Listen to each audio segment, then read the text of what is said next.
अंबरनाथच्या मातोश्रीनगर परिसरामध्ये पोलिसांकडून सौम्य लाठीचार्ज करण्यात आलेला आहे। भाजपकडून पैसे वाटप सुरू असल्याचा शिंदेंच्या शिवसेनेने आरोप केलाय।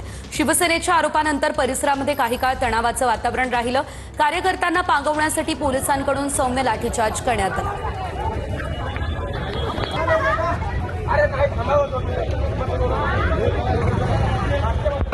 या संदर्भात अधिकची अपडेट घेऊयात आमचे प्रतिनिधी मयुरेश जाधव यांच्याकडून। मयुरेश, आपण पाहतोय मातोश्रीनगर परिसरामध्ये पोलिसांना अगदी लाठीचार्ज करावा लागलेला आहे, गोंधळाची परिस्थिती निर्माण झालेली, काय घडलंय?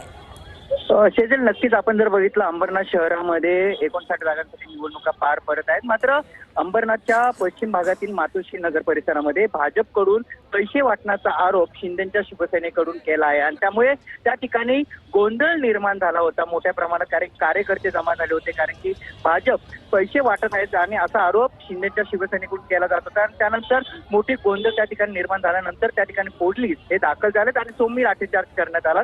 मात्र सध्या परिस्थिती नियंत्रणात आहेत, कारण की आपण जर बघितलं नगराध्यक्ष पदासाठी शिंदेंच्या शिवसेनेकडून आणि भाजपमध्येही थेट लढत आहेत आणि मातोश्री नगर परिसरामध्ये काही जे भाजपचे कार्यकर्ते आहेत ते पैसे वाटत होते, ज्या ठिकाणी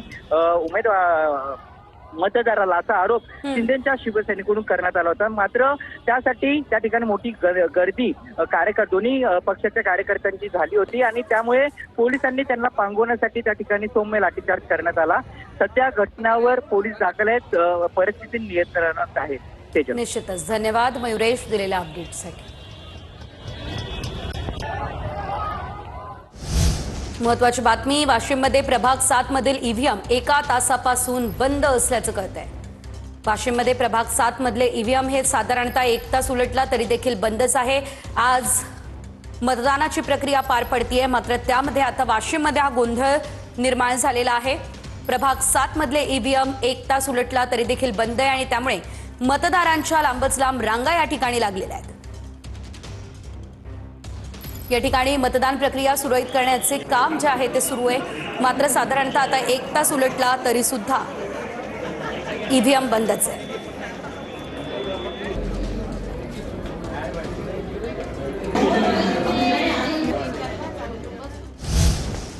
महत्वाची बातमी, नांदेड धर्माबादमध्ये शेकडो मतदारांना कोंडून ठेवल्याचा आरोप आहे।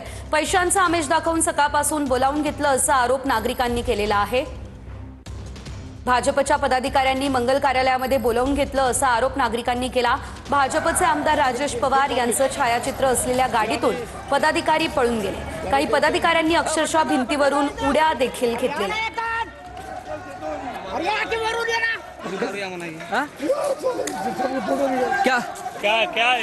ही तीनही दृश्य आपण पाहतोय। शेकडो मतदारांना कोंडून ठेवल्याची घटना समोर आली। भाजपचे आमदार राजेश पवार यांचा फोटो असलेली गाडी या ठिकाणी बघायला मिळाली। नंतर काही पदाधिकाऱ्यांनी भिंतीवरून उड्या मारतही पळ काढला। मोठ्या संख्येनं नागरिकांना मात्र या ठिकाणी डांबून ठेवलेलं होतं। धर्माबादमध्ये ही घटना घडलेली आहे।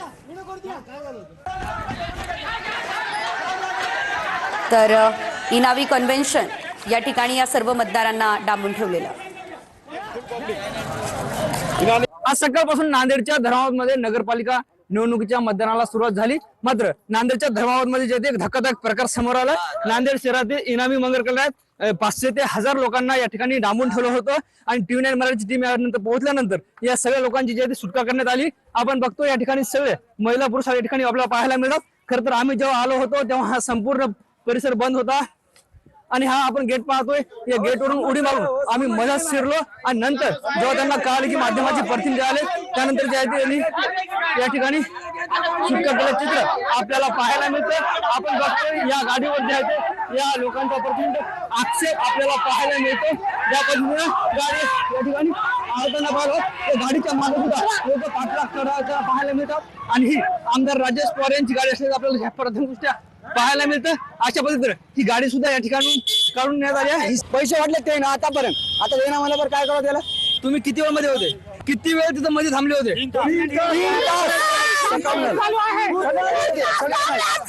3 तास झाले मला बांधून घातलं आम्हाला। 3 तास झाले आमची आई बहिणी म्हातारी माणसं पैसे द्यायसाठी बीजेपी 3 तास झाले, 4-5 वाजेपर्यंत काल पाणी येतंय काय? आम्हाला तकलीफ सकाळपासून आमच्या आई बहिणी नाश्ता पाणी केले नाही. कोण नेलं होतं पैसे देतात म्हणून आणि मग नंतर काय म्हणले? नाही देणार नाही उठून पळाले ते मग कोण पोलीस कोणाला माहित नव्हतं का? येऊन गेले पळून गेले आम्हाला बाहेर हाकलून दिले त्यांनी. स्वतःचे पैसे वाटायला मुलाला आल्या होत्या रात्रपासून झालं रात्र जागून चालले आम्ही त्याला पैसे द्यायला ते कायला वाटलं आले त्याला माणसं बोलवाले ते कोण बोलतो कोण बोलतो? कोणी तरी पार्टीनं बोलवलंय आले आले आले पोलीस आले आले आले चले चले चले ते लेकरं बाळ उपाशी ठेवून बाहेर रोड मारायला आता. बीजेपी वाला बोलवला बीजेपी वाला पहिला 1000 दिलाय 3,000 देते म्हणून बोलवला इथं रात्री राशेच म्हणून लेकरं बाळ उपाशी ठेवून बाहेर